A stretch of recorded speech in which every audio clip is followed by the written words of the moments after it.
Di sebuah kota kecil, hiduplah seorang tukang becak bernama Pak Hasan. Pria berusia 52 tahun yang dikenal jujur dan pekerja keras. Becak tuanya sudah berkarat di sana-sini, joknya robek, dan rodanya sering berbunyi setiap kali dikayuh. Meski begitu, becak itulah sumber penghidupan keluarganya. Pak Hasan tinggal bersama istrinya, Bu Siti, dan anak sematawayang mereka, Rina, siswi SMA yang cerdas dan selalu menjadi juara kelas. Sejak kecil, Rina bercita-cita menjadi dokter agar bisa membantu orang yang kesulitan mendapatkan pelayanan kesehatan. Setiap hari, sebelum azan subuh berkumandang, Pak Hasan sudah bangun. Setelah salat, ia memeriksa ban becaknya, mengelap kursi penumpang, lalu berangkat ke pasar dan terminal berharap mendapatkan penumpang. Penghasilannya tidak menentu. Kadang hanya Rp30.000 sehari. Kadang jika beruntung bisa mencapai Rp100.000. Namun, sebagian besar uang itu habis untuk membeli beras, membayar listrik, dan kebutuhan sekolah Rina. Suatu sore, Rina pulang membawa kabar gembira. Ayah, nilai ujian Rina tertinggi lagi. Kepala sekolah bilang Rina punya peluang besar masuk universitas negeri. Pak Hasan tersenyum bangga meski wajahnya dipenuhi keringat. Belajarlah yang rajin, nak ayah akan berusaha apapun agar kamu bisa kuliah. Rina menunduk. Tapi biaya kuliah pasti mahal, ya Rina tidak ingin memberatkan ayah. Pak Hasan menggenggam tangan putrinya. Dengarkan ayah, selama kaki ayah masih kuat mengayuh becak. Jangan pernah berhenti bermimpi. Ucapan itu membuat mata Rina berkaca-kaca. Malam hari, ketika Rina sudah tidur, Bu Siti berbicara pelan kepada suaminya. Tabungan kita tidak sampai Rp5 juta. Kalau Rina benar-benar diterima di universitas, bagaimana? Pak Hasan terdiam. Ia memandang becaknya yang terparkir di halaman rumah. Aku tidak tahu caranya. Tapi aku yakin Tuhan tidak akan menyiapkan usaha kita. Keesokan harinya, Pak Hasan bekerja lebih keras dari biasanya. Ia mengantar penumpang tanpa mengeluh meski matahari sangat terik. Bahkan ketika hujan turun deras, ia tetap mengayuh becaknya demi menambah sedikit uang. Di kejauhan, seorang pria berpakaian rapi memperhatikan kegigihan Pak Hasan tanpa diketahui siapapun. Pria itu tersenyum tipis sambil berkata dalam hati, orang seperti inilah yang pantas mendapatkan kesempatan. Sejak hari itu, Pak Hasan semakin giat bekerja. Ia hampir tidak pernah mengambil waktu istirahat. Pagi mengantar ibu-ibu ke pasar, siang mengantar anak sekolah, sore menunggu penumpang di depan stasiun. Tubuhnya mulai sering pegal. Tetapi setiap kali merasa lelah, ia selalu teringat wajah Rina yang sedang belajar hingga larut malam. Suatu siang, pria berpakaian rapi yang beberapa hari lalu memperhatikannya kembali menaiki becak. Pak Hasan, Pak, antar saya ke rumah sakit Harapan Sehat, katanya. Baik, Pak. Sepanjang perjalanan, pria itu mengajak Pak Hasan mengobrol. Sudah berapa lama jadi tukang becak? Hampir 30 tahun, Pak. Kapek? Pak Hasan tersenyum. Kalau untuk keluarga, capek itu biasa. Pria itu kembali bertanya, anak bapak berapa? 1. Pak, namanya Rina. Sebentar lagi lulus SMA Cita ingin jadi dokter. Kalau diterima kuliah, Pak Hasan menarik napas panjang. Itu yang sedang saya pikirkan. Biayanya pasti besar. Tapi saya akan berusaha sampai titik terakhir. Pria itu hanya mengangguk tanpa berkata apa-apa. Sesampainya di rumah sakit, ia membayar ongkos becak Rp20.000, namun ketika Pak Hasan menghitung uangnya, ternyata terdapat 5 lembar uang Rp100.000. Pak, ini kebanyakan. Pak Hasan segera mengejar pria tersebut hingga ke halaman rumah sakit. Maaf Pak, uang Bapak kelebihan. Pria itu tersenyum. Itu memang untuk Bapak. Pak Hasan menggeleng. Saya hanya berhak menerima ongkosnya saja. Kejujuran Pak Hasan membuat pria itu terdiam beberapa saat. Nama saya Dear, Budi Santoso, direktur rumah sakit ini. Tidak banyak orang yang mau mengembalikan uang sebanyak itu. Pak Hasan tersipu malu. Rezeki yang bukan hak saya tidak akan membawa berkah. Dear, Budi tersenyum semakin lebar. Saya senang mengenal Bapak, ini kartu nama saya. Kalau suatu hari Bapak membutuhkan bantuan, jangan sungkan datang. Pak Hasan menerima kartu itu dengan penuh hormat. Terima kasih banyak, Pak. Sesampainya di rumah, Pak Hasan menceritakan semuanya kepada Bu Siti dan Rina. Rina berkata pelan, ayah memang selalu mengajarkan kejujuran. Semoga Allah membalas kebaikan ayah. Pak Hasan hanya tersenyum. Ia sama sekali tidak menyadari bahwa pertemuan singkat itu akan mengubah perjalanan hidup keluarganya. Beberapa bulan berlalu, Rina mengikuti seleksi nasional masuk perguruan tinggi dengan penuh semangat. Siang malam ia belajar. Sementara Pak Hasan semakin rajin mengayuh becaknya agar bisa menambah tabungan. Suatu pagi, pengumuman hasil seleksi akhirnya keluar. Dengan tangan gemetar, Rina membuka situs pengumuman melalui komputer sekolah. Matanya membelalak, lalu air mata mengalir deras. Ayah, Ibu, Rina diterima? Pak Hasan yang baru tiba dari pangkalan becak langsung memeluk putrinya. Alhamdulillah, ayah bangga sekali. Namun kebahagiaan itu tidak bertahan lama. Saat melihat rincian biaya daftar ulang, wajah mereka berubah muram. Biaya yang harus dibayar jauh melebihi tabungan keluarga. Malam itu rumah mereka terasa sunyi. Pak Hasan menghitung uang tabungan berkali-kali. Berharap jumlahnya tiba-tiba cukup. Namun hasilnya tetap sama. Ayah akan jual becak ini kalau memang harus, ucap Pak Hasan lirih. Rina segera menggeleng sambil menangis. Jangan, ya, kalau becaknya dijual, ayah bekerja pakai apa? Rina lebih baik tidak kuliah. Pak Hasan menatap putrinya dengan tegas. Tidak, ayah sudah berjanji akan mengantarkanmu sampai kuliah. Keesokan harinya, Pak Hasan teringat kartu nama yang pernah diberikan Dear, Budi Santoso. Dengan rasa sungkan, ia memberanikan diri datang ke rumah sakit.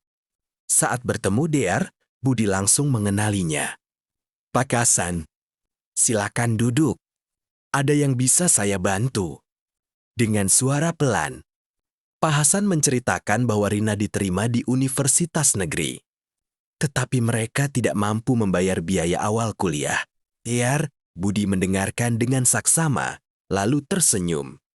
Pak Hasan, saya masih ingat kejujuran Bapak waktu mengembalikan uang saya. Orang seperti Bapak pantas mendapatkan kesempatan. Ia mengambil sebuah map dari meja kerjanya. Kebetulan Yayasan Pendidikan Rumah Sakit kami sedang mencari calon penerima beasiswa untuk mahasiswa berprestasi dari keluarga kurang mampu. Suruh Rina mengikuti seleksinya. Pak Hasan hampir tak percaya. Benarkah, Pak? Tentu, saya tidak bisa menjanjikan hasilnya. Tetapi saya akan memastikan proses seleksinya berlangsung adil. Pak Hasan pulang dengan langkah lebih ringan. Untuk pertama kalinya setelah sekian lama, ia melihat secercah harapan. Di rumah, Rina memegang map beasiswa itu dengan mata berkaca-kaca. Terima kasih, ya Rina akan berusaha sekuat tenaga agar tidak mengecewakan ayah. Pak Hasan tersenyum. Teruslah belajar. Ayah akan terus mengayuh becak ini. Sampai kamu benar-benar berhasil meraih cita-citamu. Namun mereka belum tahu. Masih ada ujian yang jauh lebih berat menanti sebelum impian itu benar-benar menjadi kenyataan. Hari seleksi beasiswa semakin dekat. Rina mempersiapkan semua berkas dan berlatih menghadapi wawancara. Sementara itu, Pak Hasan tetap bekerja dari pagi hingga malam agar bisa menabung untuk biaya hidup. Rina jika nanti benar-benar kuliah, Suatu sore, hujan turun sangat deras. Jalanan licin dan banyak genangan air. Meski tubuhnya sudah lelah, Pak Hasan tetap menerima seorang penumpang yang terburu menuju terminal. "Pak, tolong cepat, saya hampir ketinggalan bus." Pak Hasan mengangguk dan mengayuh becaknya sekuat tenaga. Namun di sebuah tikungan, sebuah sepeda motor melaju kencang dari arah berlawanan. Pengendara motor kehilangan kendali dan menabrak becak Pak Hasan. Brok! Pak Hasan terjatuh ke aspal. Lutut dan lengannya terluka, sementara becaknya rusak cukup parah. Penumpang hanya mengalami luka ringan. Warga sekitar segera membantu dan membawa Pak Hasan ke rumah sakit. Saat mendengar kabar itu, Rina dan Bu Siti bergegas datang.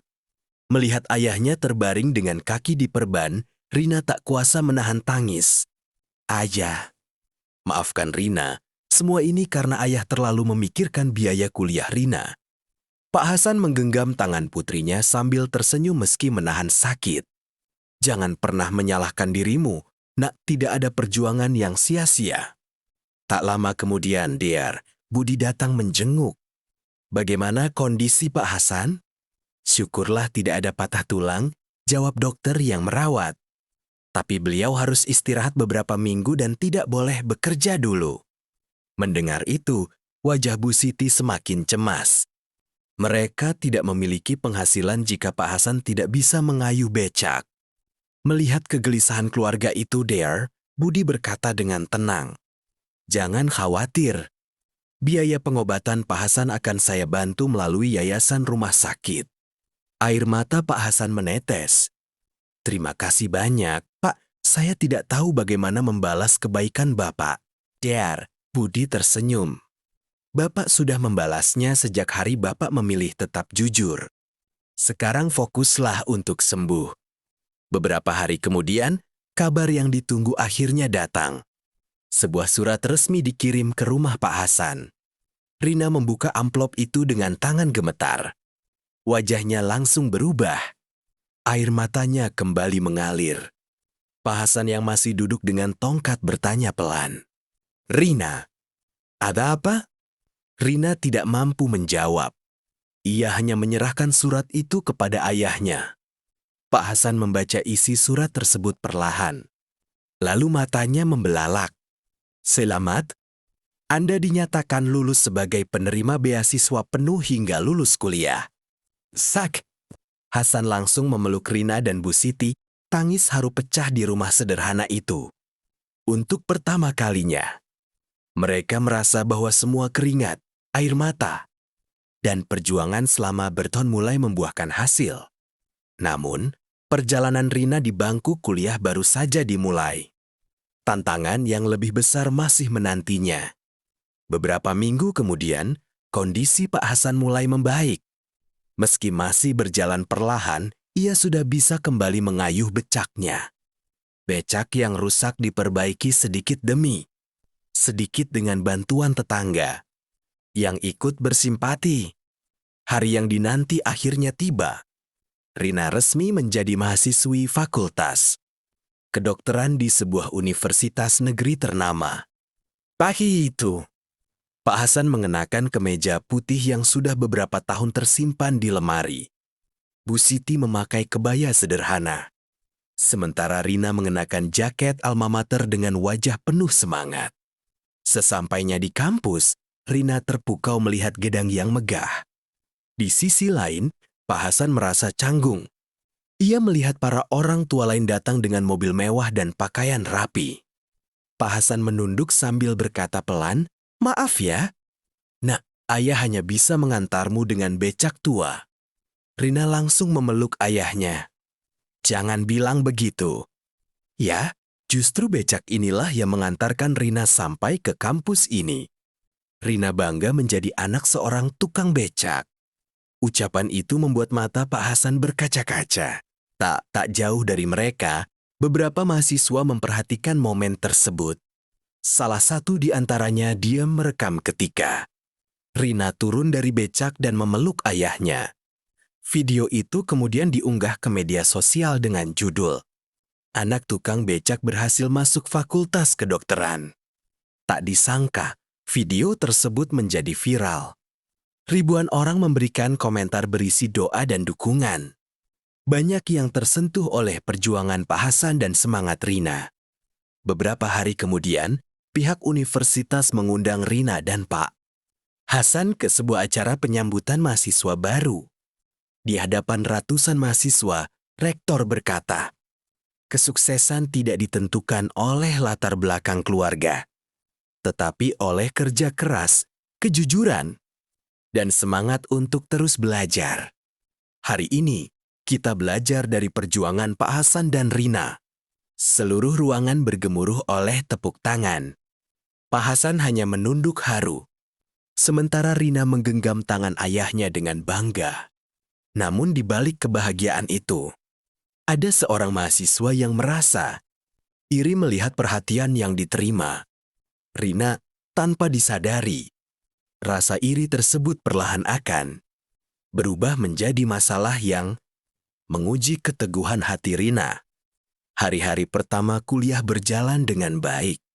Rina dikenal sebagai mahasiswi yang rajin, rendah hati, dan selalu membantu memahami materi kuliah.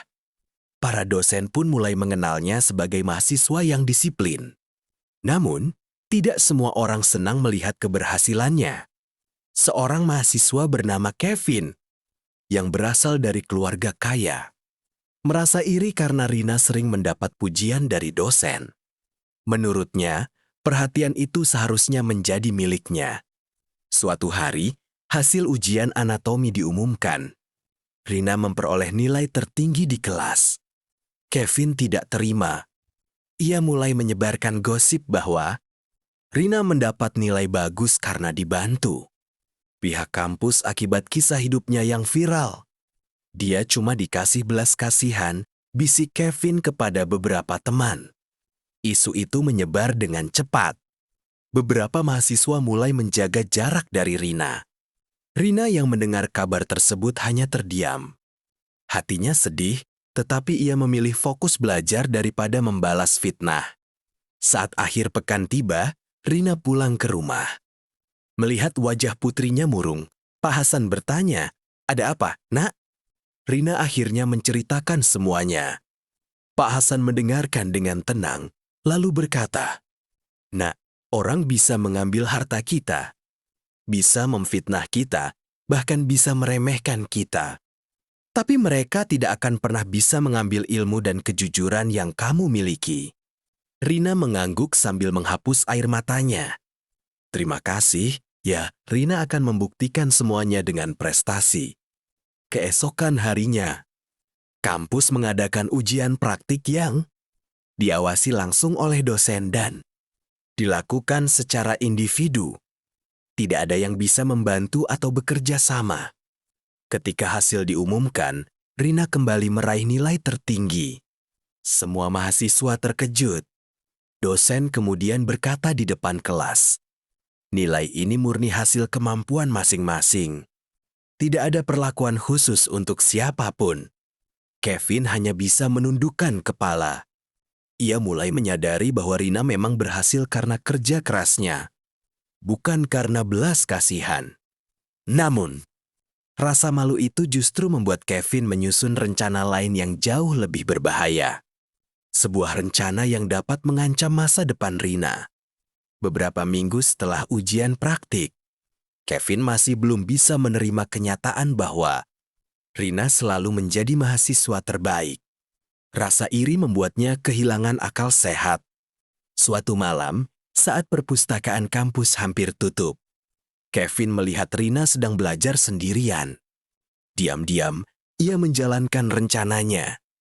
Ketika Rina pergi sebentar untuk meminjam buku, Kevin menyelipkan sebuah amplop berisi uang ke dalam tas Rina. Setelah itu, ia menghubungi petugas keamanan kampus dan berkata bahwa ia melihat seseorang menerima uang secara mencurigakan.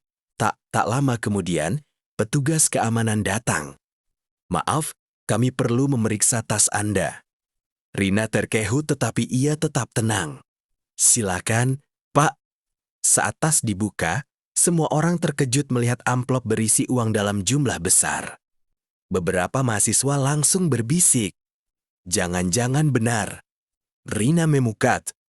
Ia sama sekali tidak tahu dari mana uang itu berasal.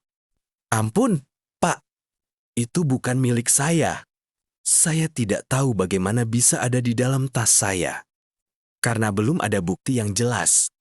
Pihak kampus membawa Rina ke ruang dekan untuk dimintai keterangan. Kabar itu cepat menyebar. Spak. Hasan yang sedang menarik becak menerima telepon dari Rina tanpa berpikir panjang. Ia langsung mengayuh becaknya menuju kampus.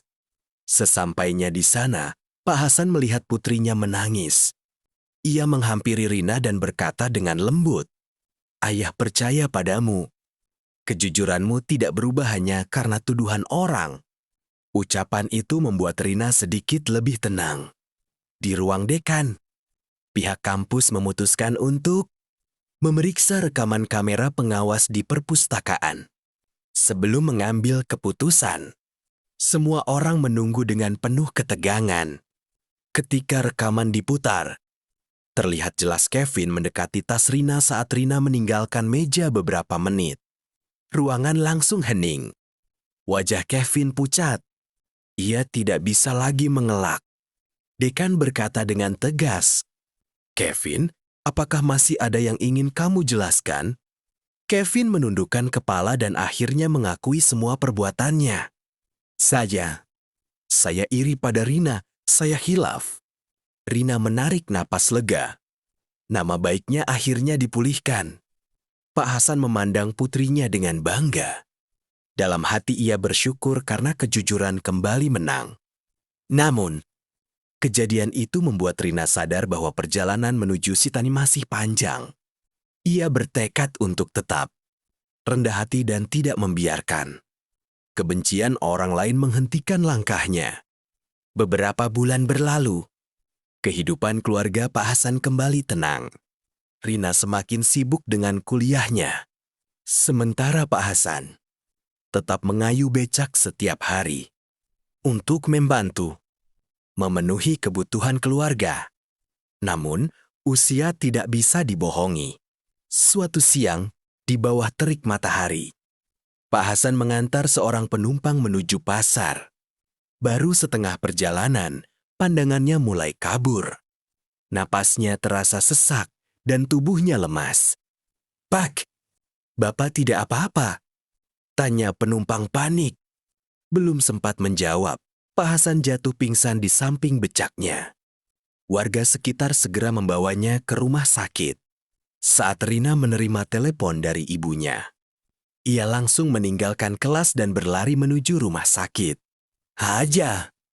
Rina memegang tangan Pak Hasan yang terbaring lemah di ruang perawatan. Dokter menjelaskan bahwa Pak Hasan mengalami kelelahan berat dan tekanan darahnya sangat tinggi. Ia harus beristirahat total selama beberapa bulan. Mendengar itu, Rina merasa dunia seakan runtuh. Kalau ayah tidak bisa bekerja, bagaimana biaya hidup kami? Bisiknya. Pak Hasan membuka mata perlahan dan tersenyum. "Jangan pikirkan ayah, fokuslah kuliah." Rina menggeleng sambil menangis. "Tidak, ya, mulai besok Rina akan mencari pekerjaan sambilan." Beberapa hari kemudian, setelah kuliah selesai, Rina bekerja paruh waktu di sebuah kafe dekat kampus. Malam harinya ia masih harus belajar hingga larut untuk mengejar tugas dan praktikum. Tubuhnya mulai kelelahan, tetapi ia tidak pernah mengeluh. Suatu malam, saat Rina sedang membersihkan meja di kafe, seseorang memanggil namanya, "Rina?" Ternyata yang datang adalah Dear, Budi Santoso. Ia terkejut melihat Rina bekerja. "Kenapa kamu ada di sini?" Rina menceritakan kondisi ayahnya dan alasan ia bekerja sambilan. "Dear," Budi terdiam sejenak, lalu berkata, "Kamu mengingatkanku pada semangat ayahmu. Kalian tidak pernah menyerah." Keesokan harinya, Dear, Budi menghubungi pihak yayasan pendidikan. Setelah melihat prestasi Rina yang terus meningkat, Yayasan memutuskan memberikan bantuan tambahan berupa biaya hidup setiap bulan hingga Rina lulus kuliah. Saat kabar itu disampaikan, Rina menangis haru. "Terima kasih, Pak, bantuan ini sangat berarti bagi keluarga kami." "Der," Budi tersenyum. "Jangan berterima kasih kepada saya. Balaslah dengan menjadi dokter yang jujur dan mengabdi kepada masyarakat." Rina mengangguk mantap. Dalam hati, ia berjanji bahwa suatu hari nanti, ia akan mengangkat derajat kedua orang tuanya dan memastikan Pak Hasan tidak perlu lagi mengayuh becak. Namun, tanpa sepengetahuan mereka, kondisi kesehatan Pak Hasan ternyata menyimpan sesuatu yang lebih serius. Dokter menemukan hasil pemeriksaan yang membuat wajah mereka berubah tegang. Keesokan paginya, dokter meminta Bu Siti dan Rina masuk ke ruang konsultasi. Pak Hasan masih beristirahat di ruang perawatan.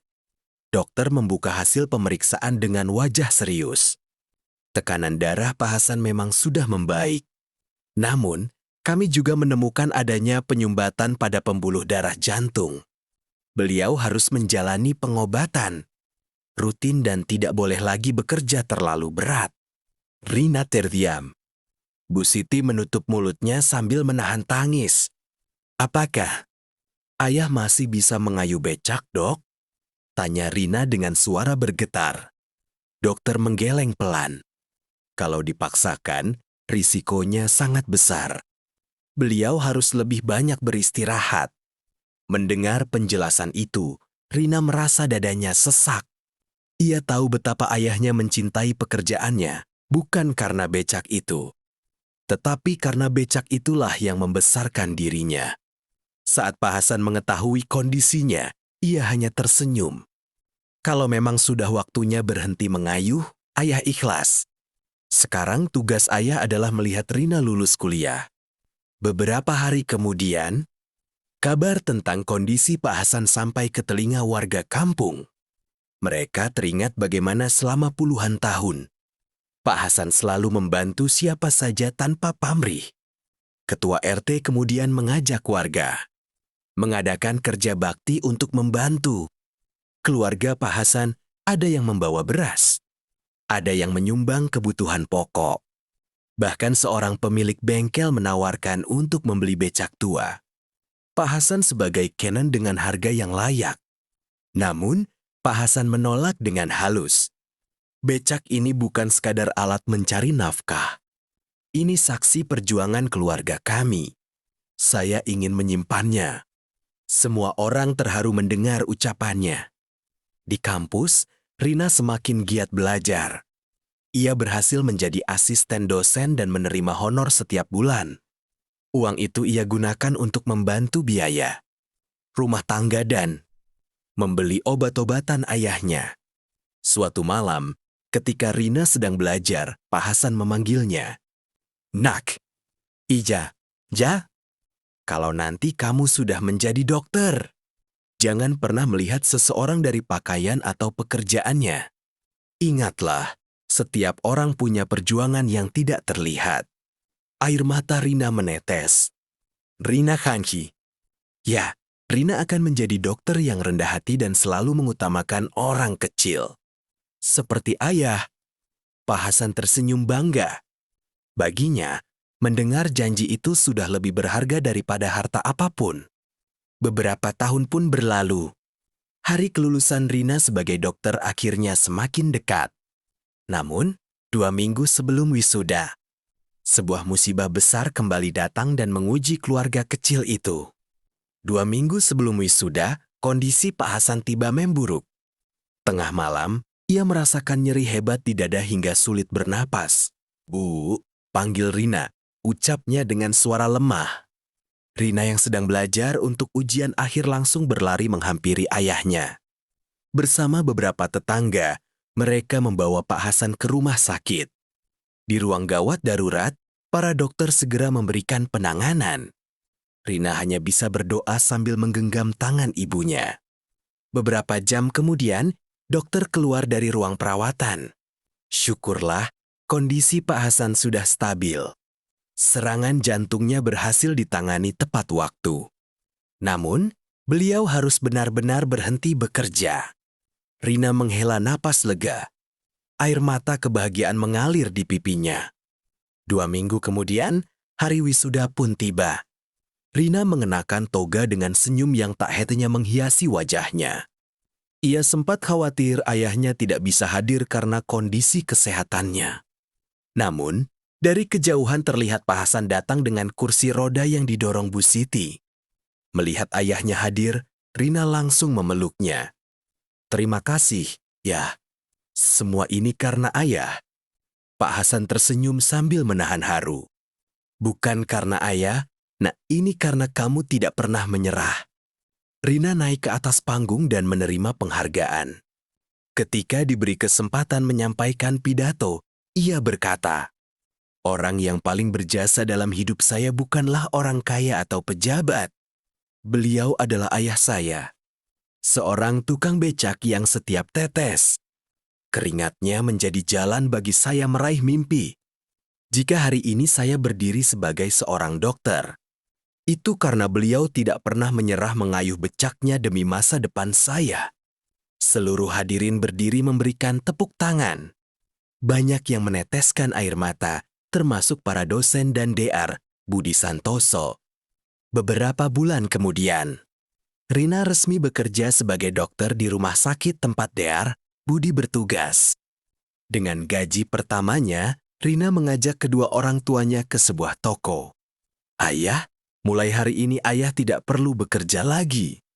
Rina menyerahkan sebuah kunci, rumah sederhana yang telah ia cicil serta sebuah sepeda listrik untuk digunakan ayah berkeliling kampung jika ingin menikmati udara pagi. Pak Hasan memeluk putrinya erat. "Becak tua itu telah mengantarkan kita menuju kehidupan yang lebih baik. Jangan pernah lupakan dari mana kita berasal." Rina mengangguk sambil menangis. Sejak saat itu, setiap akhir pekan, Rina membuka layanan pemeriksaan kesehatan gratis bagi tukang becak, pedagang kecil, dan warga kurang mampu sebagai bentuk penghormatan kepada perjuangan ayahnya. Pak Hasan sering duduk di teras rumah, memandangi becak tuanya yang kini disimpan dengan rapi. Becak itu bukan lagi alat mencari nafkah, melainkan simbol kasih sayang, pengorbanan, dan keyakinan bahwa mimpi, sebesar apapun dapat diraih dengan kerja, keras dan doa. TAMAT. Terima kasih sudah menonton video saya. Jangan lupa selalu dukung saya dengan cara subscribe, like, komen, dan share ya teman. Disclaimer, nama dan tempat yang ada di dalam cerita konten channel ini hanyalah ilustrasi. Jika ada kesamaan nama, tempat, cerita, saya minta maaf.